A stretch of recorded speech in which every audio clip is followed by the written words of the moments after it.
CFMB 1280. L'avevo annunciato e anticipato all'inizio del programma che avremmo avuto un'intervista prestigiosa oggi. Sir Gregory Doran è un illustre regista teatrale, ovviamente celebre per il suo lavoro con la Royal Shakespeare Company, dove ha ricoperto il ruolo di direttore artistico dal 2012 al 2022 e vi era entrato a 26 anni solamente come attore. La sua carriera è durata oltre 35 anni, durante i quali ha diretto oltre la metà delle opere di William Shakespeare e tutte le 36 opere teatrali che compongono il celeberrimo First Folio, sempre per la Royal Shakespeare Company, tra cui produzioni di rilievo come Amleto con David Tennant, Macbeth con Anthony Sher, Giulio Cesare con un cast britannico interamente composto da attori di colore. Insignito del Sam Wanamaker Prize nel 2012, un Olivier Award nel 2002, Doran è stato nominato cavaliere per i servizi resi alle arti nel 2024 e ovviamente riconosciuto per il suo significativo contributo al teatro shakespeariano. Coautore di What's a Shakespeare con il marito Anthony Sher e ha scritto anche The Shakespeare Almanac. Abbiamo il grande piacere di averlo con noi per via telefonica. Sir Gregory Doran, good morning. Good morning. We are honored to welcome you on our little stage here at CFMB.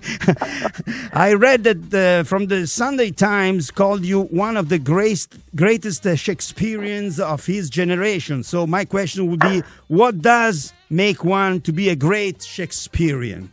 Oh, I really don't know. All I can tell you is that I got the bug bit very early for me. I loved Shakespeare from an early age because somebody gave me a record of Mendelssohn's music to Midsummer Night's Dream, and there were bits of the play interspersed between the music, and I thought the character of Puck, the fairy sprite, I thought he was exactly like Mickey Mouse. He sounded exactly like Mickey Mouse. And I thought, here's a play about forests and people getting turned into donkeys and people being drugged by flowers. I mean, what's not to love? Absolutely. So to me, Shakespeare was never an academic exercise. It was never just a subject that I had to write essays on or, pass tests at school. Mm-hmm. To me, we did a Shakespeare play every year at my senior school. So I got to play those parts. I got to be in those plays rather than just sort of studying them in a kind of dry way. Right. And I was sold. To me, Shakespeare became a kind of passport through my life. And I've been very lucky to be able to work with great actors at the Royal Shakespeare Company and great directors. Right. And at this end of my career, having directed every single Shakespeare play now, apart from Pericles, I've now the opportunity of coming to Canada, working with the students here at the National Theatre School. And hey, we're doing Pericles. Wow! I fulfill my ambition. I complete the circle. There you go. But you said that since you're talking about being also an actor, you said that directing is 80% good casting. So how do you choose your actors? What makes a good Shakespearean actor then? It's something to do with the love of the craft of it. There's these plays. They were written 400 years ago. They do take a bit of work to make them, to lift them off the page.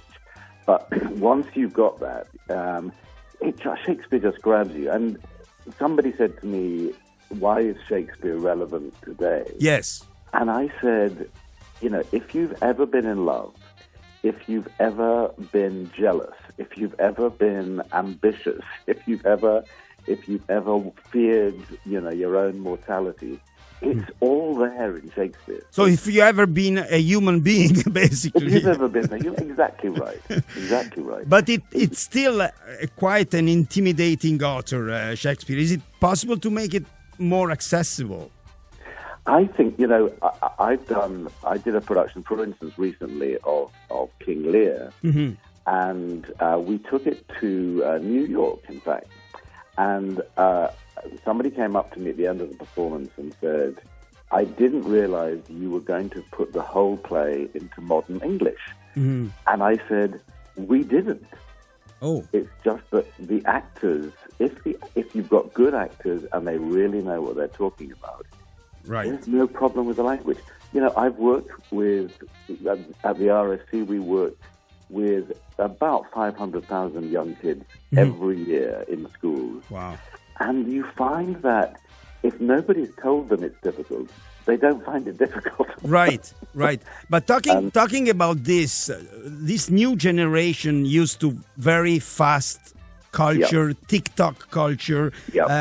How do you interest them in theater? How to captivate them with theater? I mean, with like modern. There is a tendency like modern dress. For example, I've seen a Romeo and Julieta here in Montreal a couple of years ago, and it was like dressed with leather jackets. It was like street gangs instead of two families, like a big adaptation of the original one. Is that the way? You see, in a way, it's partly about understanding what Shakespeare's writing about anyway, because we think of him as this 1590s, but actually he is talking about today, and he would do it in modern dress. You know, they didn't have costumes which were of an old period. They were performing in the clothes of the day. So for us to do that is to do the same as Shakespeare was doing, in a way. And I think there are lots of ways, as long as you can grab them with the language. What I find with the TikTok generation, if you like, is that there's something about watching live performers grab your attention. Yes. And if you can get them in front of those good actors, and those actors really are passionate about what they're doing, like the kids here at the theatre school, then there's no problem. I think that often with Shakespeare, the teachers feel intimidated because it's out of their comfort zone, and certainly a lot of the work that the RSC do and online is to give people tools in order to make it accessible. If you like. Right. You mentioned languages, and us being Italian, we've seen a lot of translation as well. Does it translate well in different languages, but especially in different culture? Like, do you have to be a member of the United Kingdom to appreciate properly Shakespeare or not? No, I think you don't. I've done Shakespeare all over the world. I've done it in Japanese, in Tokyo. I've done it in South Africa. And I remember doing a production of a very early gory Shakespeare play called Titus Andronicus in South Africa, just after the ending of apartheid. And one of the actors who was playing the kind of villain character, he said to me, "Greg, you told me Shakespeare was English." And I said, "Well, yeah, I think he was." And he said, No. Shakespeare was Zulu. And I thought that was really interesting, that somehow the connection with the culture was immediate. We did a production of Henry V, and we worked with Chinese translators who wanted to translate the play into Mandarin Chinese. And to begin with, the director of the company said, "Why are we doing this play? It's about English history. What's that got to do with the Chinese?" And then a week in, he said to me, "I was wrong. This play is Chinese. This is about families and fathers and sons and war. And we know about that. It's not about England in the 16th century. It's about now." Right. And I think if you can get past the sort of intimidation factor, he really does speak to us about who we are now and the violence of the world we live in, the division in the world that we experience, and it's all there in Shakespeare.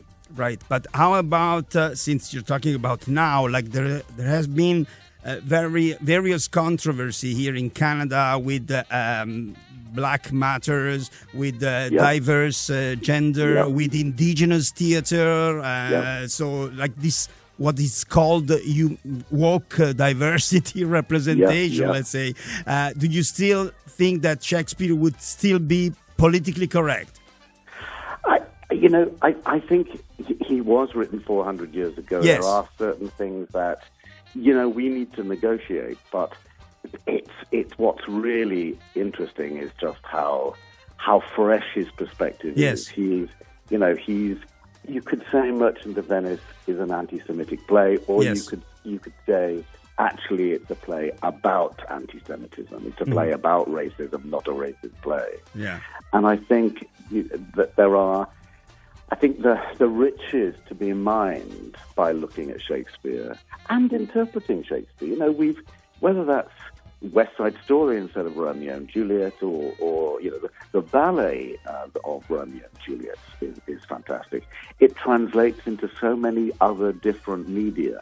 We did a big concert in Stratford, and we were celebrating Shakespeare in rap. And Shakespeare in opera, and Shakespeare. There are some great Italian operas, of course, as I'm talking to you.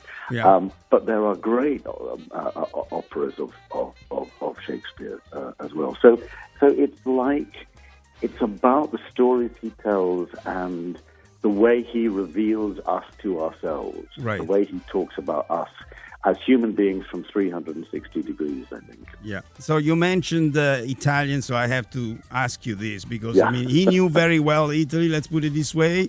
And you are aware of the controversy about John Florio. Was he actually William Shakespeare or not? There was a book here published in Canada by a guy that I know actually very well, Lamberto Tassinari, and the title is John Florio, the man who was Shakespeare. So what do you say about all that? There are quite a lot of contenders for that. Yes. Well, people think, there are so many. Francis Bacon, Queen Elizabeth I is put up as a contender. I sort of don't care. Okay. Because to me, the plays are the plays. Okay. And there's to some extent a sort of snobbery around people who say it can't have been written by a schoolboy from, the West Midlands of England in this funny little market town called Stratford-upon-Avon. Well, that's wrong. The fact is that Shakespeare's education at a grammar school in England would have been better, probably, than the education that the Earl of Oxford had, and he's another contender. So it was a very rounded education. He really studied language, he studied rhetoric, he studied the classical authors. He fell in love with Ovid. The Roman poet Ovid, becomes the subject of so many of his plays. But, I think every book that comes out about Shakespeare, and there are a lot of them, and I've written a couple myself, they're just, in a way, they are continuing to celebrate the legacy of Shakespeare, and that is sometimes controversial, but the very controversy keeps his name in our mouths, and that can't be a bad thing. Right. So, do you, if it wasn't Shakespeare, any other author you would like to direct? Oh, well, so many. Okay. His an Italian one? Well, now. Oh. Who do you recommend? I would say Dario Fo, but it's up to you. Well, he's a brilliant. He's absolutely brilliant. We do a lot, and indeed, I think Pirandello and yes, Pirandello. I was thinking about Pirandello as a second name. Let's say, So brilliant. But in fact, I am next year in July, I'm going to Verona because the Shakespeare International Congress happens in Verona next year. So I get to go on the balcony, or I can get to go on Juliet's balcony. Yes, everybody takes a picture there. There is a lineup. I'll have to join the queue. Yes. And last but not least, any favorite one from Shakespeare? Which one would you recommend, or which one you prefer directing? The funny thing is, when people ask me that, it's always the play I'm working on. Oh, okay. So I would say I really love Pericles. Right. It's a complicated play. It's a weird old play. But the students are loving working on it. And it's just so surprising. It starts with a whole scene about incest. And you kind of go, I wasn't expecting incest in a Shakespeare play. Right. And then it moves all over the world. So it's a very rich play. And that is what I love about Shakespeare. Every play takes you into a completely different world. And that's very exciting. Right. So, Sir Gregory Doran, you're here to give a master class at the National Theatre School in Canada. Is there something that we could see, or it's just for the students? It's just for the students this time. Okay. So next time. Who knows?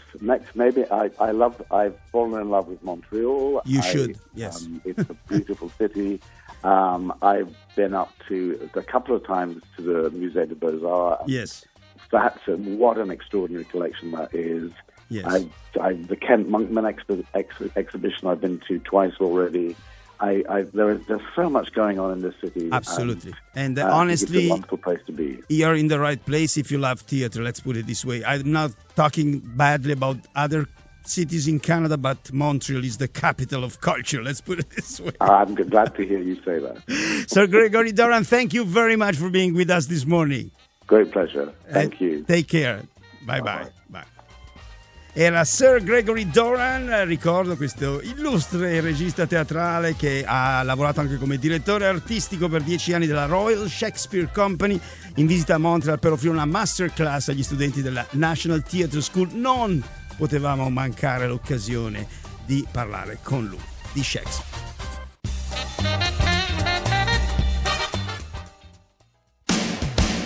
CFMB 1280